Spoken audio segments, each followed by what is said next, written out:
আজ দুপুরবেলা খাওয়া দাওয়া করে চলে এসেছিলাম রান্নাঘরে রান্না করতে।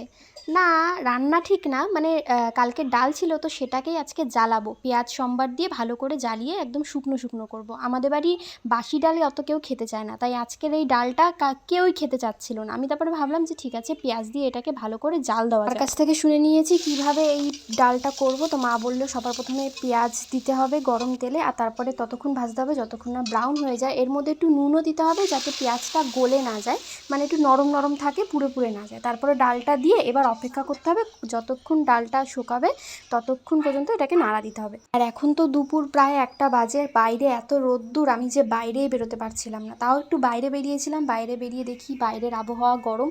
আসলে কয়েকদিন ধরেই গরম, ভোটের রেজাল্ট বেরিয়েছে, নতুন সরকার এসেছে, তো সেই কারণেই এত পাড়া সব নিঝুম হয়ে আছে। এমনিতেই পার্টি অফিস ভাঙচুর হয়েছে আমাদের এইখানে। আমি চেয়েছিলাম সরকার পাল্টাক, কিন্তু এভাবে পাল্টাক সেটা আমি চাইনি। তাও ভগবানকে বলি যে কোনো ঝগড়া ঝামেলা যেন না হয়, সব কিছু ঠিকঠাকভাবে হোক।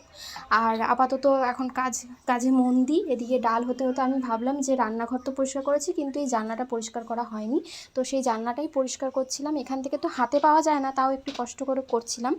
আর এখন তো বৃষ্টির সিজন না, তাও বৃষ্টি হলেই আমাদের এখানে জল জমে যায়। এদিকে আমার ডাল কমপ্লিট, এটা ঢাকা দিয়ে দেখি যে মা শুয়ে পড়েছে, আমারও গিয়ে এখন ঘুমাতে হবে। তাই আমি গেছিলাম একটু শুতে, হঠাৎই দেখি মামি আমাকে বলল যে বৃষ্টি পড়ছে বাইরে, ওঠো, জামা কাপড়গুলো তুলতে হবে। তারপর আমি উঠে দেখি যে হ্যাঁ সত্যি মেঘ মেঘ চলে এসেছে, আকাশ পুরো কালো হয়ে গেছে। আর এই যে ভেলি দিদাদের বাড়ি, এদের বাড়ি না বর্ষাকালে পুরো এরকম জল জমে থাকে।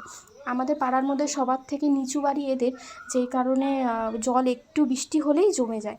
আর আমি নার্সারি থেকে না চায়না ডল এনেছিলাম ঘরে রাখবো বলে, কিন্তু যখন এনেছিলাম তখন একটা গাছই এনেছিলাম। বাড়িতে আনার পরে যখন আমি অন্য টবে শিফট করব, তখন দেখি শিকড় থেকে 2টো গাছ বেরিয়েছে। আমি অনেক ভয়তে 2টো গাছ, মানে ভাগ করে 2টো গাছ বসিয়েছি, ভেবেছিলাম হয়তো বাঁচবে না, কিন্তু বেঁচে গেছে আর খুব হেলদি হয়েছে গাছটা।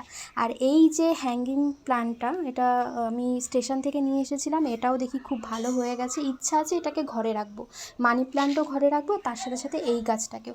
এবার জানি না কবে রাখবো, আমি খুব শিগগিরই টব কিনে তারপরে এগুলোকে শিফট করব। এখন তো বৃষ্টি হচ্ছে, আজকে এমনিতে শ্যাম্পু করেছি, তার মধ্যে রান্নাঘর পরিষ্কার করেছি, আর আমার একটুতেই ঠান্ডা লেগে যায়, তাই এখন আর বৃষ্টির মধ্যে বাইরে থাকবো না। তো চলো আজকের জন্য ভিডিওটা এতটুকুই, দেখা হচ্ছে নেক্সট ভিডিওতে। টাটা।